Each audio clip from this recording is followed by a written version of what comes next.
Hey guys, it's Adam, otherwise known as Base Spread, back at it again on my bullshit of making lots and lots of deck techs. This time it's on a new, popular, spoiled Izzet commander, Vivi, which a lot of you have probably already read and seen how crazy this thing is off the bat. But for those of you who have been living under a rock and don't know what Vivi is, it is a legendary Izzet wizard. It is 0/3 and it reads, for 0 mana, you can activate it to add X mana in any combination of blue or red, where X is Vivi's power. It can only be activated on your turn and only once per turn. And then we got the whole other slab of text on there that says, whenever you cast a non-creature spell, you put a +1/+1 counter on Vivi, and it deals 1 damage to each opponent. So this is a pinging effect in the command zone that is also a ramp effect in the command zone. And this can get out of hand really, really fast. I have created a full primer for this list, which is a passion project of my own. It's pretty in depth. It goes through all the basics of why you'd want to be playing this commander. If its text didn't already persuade you, I will show you all the game planning combos. I'll also go through some potential combos that I thought up that I'm currently not in. Also, some very interesting single card discussion, as well as a future mulligan guide, and all the changes I will be making. Without further ado, let's get into this and let's kind of discuss my card choices and what I'm doing in my Vivi list. So, to start us off, I'm on a pretty good interaction counter package. So, I'm running pretty much a standard Izzet package with all of the free spells, those being Deflecting Swat, Fierce Guardianship, Force Negation, Force of Will, Mental Misstep, Mindbreak Trap, Misdirection, because I wanted to add another one for extra protection because Vivi is going to be a threat. People are going to want to target it. They're going to try to remove it. So this one's a flex spot, but I personally like it. And we got Pact and Negation, and then for a similar reason as Misdirection, I wanted a little bit more protection, so I tossed in Spellskite. Other than that, we have some other individual counter spells such as Swan Song, Boast Pyro Blast, and Red Elemental Blast, because I'm trying to blow up Heuristic Studies, as well as kind of a niche third condition to potentially stop people from targeting Vivi with Hydroelectric Specimen, which is a pretty free include. We don't care about a life total that much, and it's a blue land that comes in untapped. Um, Otherwise, staying on the realm of interaction, I'm running 7 interactive pieces, those being Vanishing Knock, Chain of Vapor, Mog Salvage, Retraction Helix, Sigil of Sleep, which we'll go into a little bit later, Sink into Stupor, which similarly as Hydroelectric Specimen acts as a untapped land and also an interactive protective piece, and then Submerge. Um, Banishing Knock and Retraction Helix are interesting includes on face value, but they actually are part of an infinite combo with Valley Floodcaller, which is our pretty funny little otter wizard that whenever we cast a spell, um, we're able to untap Valley Floodcaller. So with Valley Floodcaller, Vanishing Knock, Retraction Helix, and any free rock, such as like Mox Opal, Mox Diamond, well, not really Mox Diamond because it would destroy itself, maybe Mox Amber, we can cast Mox Amber, and if Banishing Knock is on Valley Floodcaller, we can then untap Valley Floodcaller to then activate Banishing Knock to return our Mox Amber to our hand, and then recast Mox Amber to proceed this loop of infinite casts. And with Vivi in play, that will be infinite pings on our table. Next was Sigil of Sleep. So this is an interesting include as well. Essentially, Sigil of Sleep becomes a bounce 1 creature on everyone's board for every non-creature spell you cast. So let's say you have Vivi in play, you put Sigil of Sleep on it, so whenever it deals damage to a player, you return a creature that player controls to its owner's hand. So you enchant that, and then you cast your Soul Ring because you're trying to ramp out. Oh, now you just cast a Soul Ring. You made 2 mana, and you get your Vivi trigger to bounce 3 creatures and do a damage to everyone. Like, the rate of this commander is insane. There's so many other busted things you can do with this, and we'll get into those shortly. But first, I kind of want to go into the world of curiosity effects. So I'm going to hop over to my primer here for a second, and we'll go into our combos. So curiosity effects are the name of the game in Vivi. You're going to want to try to resolve a curiosity effect on Vivi as soon as possible, because for every spell you cast, you're ancestral recalling. You're drawing 3 cards for every non-creature spell. So our curiosity effects in the deck are Curiosity, Tandem Lookout, Ophidian Eye, as well as Niv Mizzet Visionary and Embereth Blaze. These are all cards that when you cast a spell, a non-creature spell with Vivi, you are going to get 3 cards of value back. Next, for other basic combos, I guess we'll just go down the line. You always have your Underworld Breach combos. So we're going to go through in the write-up just kind of the base scenario you need to do with these cards in order to win using Breach. I'm not going to dive into Breach lines. A lot of people already know Breach lines. If you don't, feel free to read through this primer. This is a fun one. Quicksilver Elemental. So it's a little hard to see. I'll go back to the main board. Oh. So, Quicksilver Elemental is a 5 mana elemental that reads activate for a blue, and it gains all activated abilities of a target creature until end of turn. So, what you can do is you can activate its ability for 1 blue to give it a copy of Vivi's activated ability to make mana.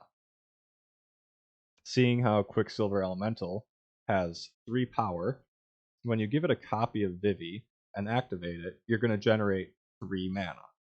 So you input 1 blue mana, generate 3 mana of any color. This is a net gain of 2 mana, which allows you to then recast or reactivate Quicksilver Elemental's ability to get a new copy of Vivi's ability, which no longer is limited by the activate only during your turn and only once each turn, because it is a new ability. So you can essentially generate 2 mana and keep getting a new copy of Vivi's ability and generate infinite mana. And let's say someone has a Kinnan or a Thrasios in play, you can now just infinite mana win the game. Sorry, excuse me. So then next in our combos, we have the Flood Color line, which I briefly mentioned earlier, just with infinite casting any 0 rock by bouncing it back to your hand, recasting it, untapping Valley Flood Color, repeat, win the game. Similar line of thought, you have Hullbreaker Horror. Looks like I messed up my pluses here. But Hullbreaker Horror plus Vivi plus any 2 rocks that will go mana neutral that allow you to bounce them, cast them, bounce them, cast them is also going to end the game. Then you have your Iso Rev, your Isochron Scepter Dramatic Reversal, a very old combo, a classic, but it also just works really well in Vivi because Dramatic Reversal in itself is just a good ramp spell when you're running a lot of rocks. But now you have a infinite cast, win the game as long as you are producing 2 colorless when you untap Isochron each time. We're then going to dive into this Dragon Storm combo.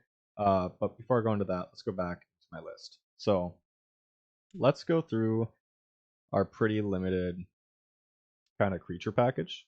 So we're running Burgi. Burgi's a good ramp and storm generator, as well as Horn of Harnfell allows us to take any hands that have a lot of really bad cards in them that we don't really want, discard it to Horn of Harnfell, and then exile and start getting new cards to cast. Similarly, we have Dragon Rage Channeler. This is allowing us to, for every spell we cast, we want to make sure that if we're drawing cards off Curiosity, that we're drawing instant sorceries artifacts that we can then cast to continue drawing cards. And this is just allowing us to top deck manipulate, make sure that we're not hitting lands, continuing our chain. Drift of Phantasms. This is acting as a tutor. So we have a decent amount of tutors in the deck. We're running two specifically odd ones. Dizzy Spell and Drift are our transmute tutors. So these allow us to go and get our Curiosity effects. This one allows us to get Ophidian Eye and Tandem Lookout, as it is 3 CMC. Dizzy Spell allows us to get Curiosity. And then Imperial Recruiter allows us to get Tandem Lookout. And then Gamble is another one that can allow us to get any of the 3. Additional tutors we have in the deck are Spellseeker, Mystical Tutor. These are just generically good in Izzet colors, so they're going to allow us to go get whatever instant sorcery we want at that moment, as well as Invent Invert. This is a very strong kind of like mini ramp piece. It allows us to switch Vivi's power and toughness. So instead of an 0-3, we'd have a 3-0. Luckily, Vivi buffs itself when you cast this, so it's not just going to die being a 3-0. It'll actually be a 4-1. But the backside of Invert Invent is Invent, and that allows us to search our library for an instant card or a sorcery card, put it into our hand. It's 6 mana, which seems daunting, but you will find out really quick that Vivi makes an insane amount of mana, so sometimes 6 mana is like a third of the mana we have access to. So let's get back on tangent. We were coming to look at Dragonstorm. Dragonstorm is a game closing piece. It is a 9 mana sorcery that searches your library for a dragon card and puts it into play. But it also has Storm. So, with Storm count 2, not even, Storm count 1, you can cast Dragonstorm, which, like I said, is extremely, extremely easy to do sometimes because Vivi is just going to be making so much mana. You can then go and get Niv Mizzet Perun and Niv Mizzet Visionary, which combo with each other. So for every spell you cast, you draw a card. And then it's also whenever you draw a card, it deals 1 damage to any target. Niv Mizzet is the reverse. Whenever a opponent takes damage, you draw a card. So you will now be able to ping out your table, draw your deck, find a line of victory. Sorry, getting over a cold. So I think Dragonstorm is just so good. People will not see it coming. When you're slamming 9, they're thinking, why is he tapping 9? He's probably getting Hullbreaker. No, you're getting a Storm card. Even if they try to counter this, they're going to need Mindbreak Trap. They're going to need Flusterstorm. If your Storm's high enough, this will just end the game. So that was kind of like the basic combos that I'm running in my deck. I'm trying to be brief on this because I could talk about this all day. But some of the other little funny things that I want to note are Twisted Image, Invert. I don't know how to say that. I'm not even going to try. But all the cards that allow you to manipulate power and toughness, which are just really good ritual effects. So all of these essentially just swap Vivi's power and toughness, or make Vivi a 4-3, which is just, oh, for 2 mana, Vivi will now have a base power 4 plus however many counters on it. So you just 2 mana ramped into 5 or 6 mana. Like, that's crazy. There's also Wild Ride, which is an insane card in this deck because for 2 mana, Vivi will get up to 8 power. So you can literally go, oh, turn 2 Vivi into turn 3 Wild Ride, and now I can cast a Niv Mizzet for 6 mana and still have leftover mana. Like, it's crazy. So what you actually do is, because of Harmonize allowing you to tap a creature to reduce the cost of the spell, you can cast this for 1 red, buff Vivi to +4, and then use that +4 tapping Vivi to recast this for 1 more red. Now Vivi's up to a +8, and because Vivi's activated ability doesn't need to tap her, you can just do that for free. no reason why you wouldn't want to do that. And then we have Harmonic Prodigy, which is just kind of like the only doubler I'm running. Some people are running Veyron. I don't think Veyron is a necessity in this deck. But Harmonic Prodigy being a 1/3 with prowess and also super easy to cast and tutorable by Imperial Recruiter, it's just such a free include in my opinion. Alright, let's go back. Let's check out what we're doing up here. So I went through some of the counters, I went through some of the tutors, our removal. Let's go through our ramp. So I'm running 23 effects that essentially ramp. Not all 23 are going to be ramping Vivi into play. A portion of these are going to be cards that are used once Vivi is already in play, like Wild Ride, like I was discussing. You're not going to be able to cast that early to get Vivi into play. So for our rocks, I'm running basically every free rock. I'm running the Amber, Diamond, Opal. Jeweled Amulet is a really good way to get Vivi out by turn 2. It's also just a free spell to power her up later. We're on the typical Grim Monolith, Mana Vault, Arcane Signet, Talisman, Simian Spirit Guide, Rite of Flame. I love Ragavan. Some people aren't running Ragavan in this list. I think it's a crime. It's just another turn 2 Vivi if you can get this turn 1. But it also just continues to generate card advantage and mana. So like, sure, if you draw it late game, it's kind of not the best, but like early game, it's just so good.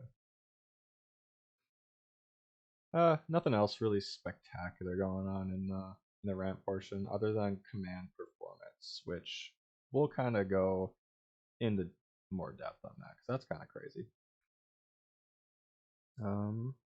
And then our draw package, I wanted to put as many other draw engines in the deck other than Curiosity Effects. So we have Wheel of Fortune because we really do sometimes get limited on cards in hand. We'll burn through them quickly if we don't have a Curiosity Effect. So this is just a good way to refill.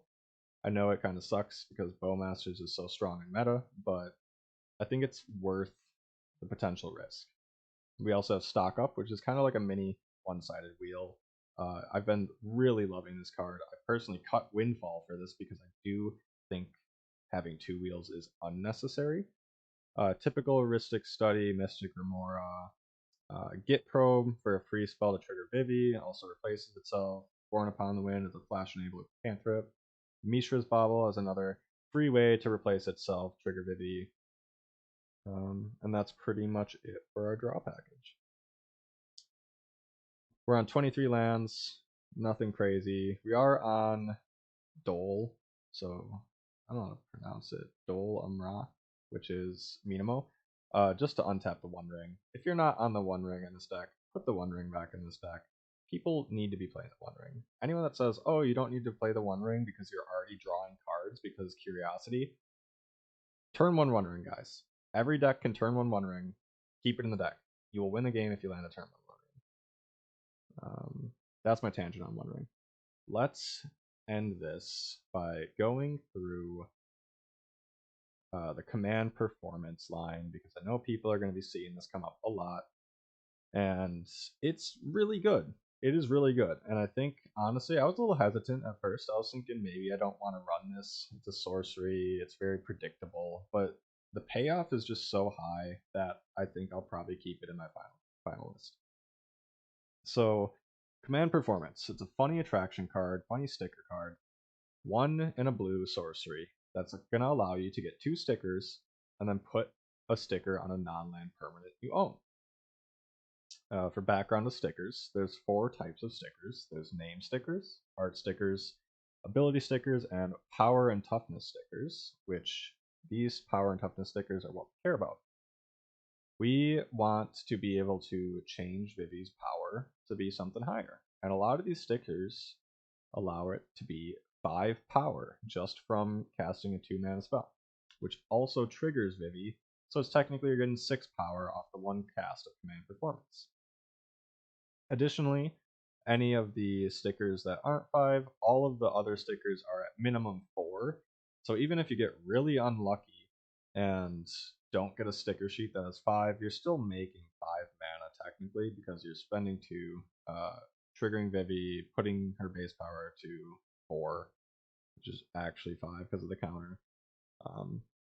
But after all the math works out, actually, I'll go through the basics. So, for those of you who don't know how sticker sheets work, at the beginning of the game, you have a minimum of 10 sticker sheets in your sticker zone, and you have to randomly draw 3 of them at the start of the game, and those are the sticker sheets that you can use for the game.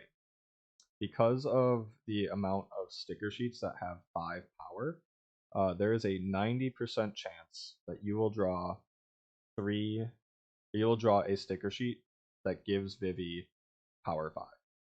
A 90% chance. That is very good odds. And yes, 10% chance you get 4. Boo-hoo. Still really good. So, let's say, for example, you chose Trendy Circus Pirate as one of the sticker sheets. That's just one you randomly chose out of your 3. You can now cast Command Performance for 1 in a blue, triggering Vivi to get a +1/+1 counter, and then you also get the effect of Command Performance, giving you 2 stickers and allowing you to put the sticker that gives her base power 5/1 onto Vivi. Your Vivi, for 2 mana, has now just gained 6 power and can tap for 6. This is another really easy way, like Wild Ride, to be able to jam a Niv Mizzet, a Quicksilver Elemental, a Hullbreaker Horror on turn 3. It's just some super fun interaction. It's going to be telegraphed as soon as people see your sticker sheets. They're going to be like, oh, he's playing Command Performance. Got to watch out for that. But, like, let's be real. Turn 2, they're tapping out to do other things. You're probably going to be able to sneak that in. So, definitely probably worth a look. Not everyone needs to run this. It's niche. It's strong, but I think it's worthwhile to at least test out. Other individual cards. I think I hit all of these actually, so I'm not going to dive into those too much. Let's head back. The last thing I kind of wanted to touch up on was the Displacer Kitten lines. So I had been running Displacer Kitten in my list. I just took it out because it was feeling a little bit clunky. It was very good. It allows you to flicker Vivi, and then if you have 3 spells, to regenerate 1 mana. So it's kind of like a mini Burgi with extra steps. But I really do like the fact that Displacer Kitten just works so well with Spellseeker, with Impercutor, with Pinnacle Month. It opens up a lot of unique lines to ending a game. However, we are pretty tight on spots. So currently, the Kitten combo is in my sideboard. It's something that, if meta seems to be slow enough, I'll probably toss back in. But for now, I have all the combos related to Kitten in a separate location. It's definitely something that if Kitten is your playstyle, toss it in. Probably take out Command Performance. But if you're more on the turbo, you're probably going to want Command Performance. Other than that, I think that's everything I really had to say about Vivi being extremely busted. I hope you guys really enjoyed looking at this primer, playing Vivi in your pods, winning games. And like I said, if you enjoy casting spells, if you enjoy making mana, and enjoy drawing cards, play this deck. Alright, see ya.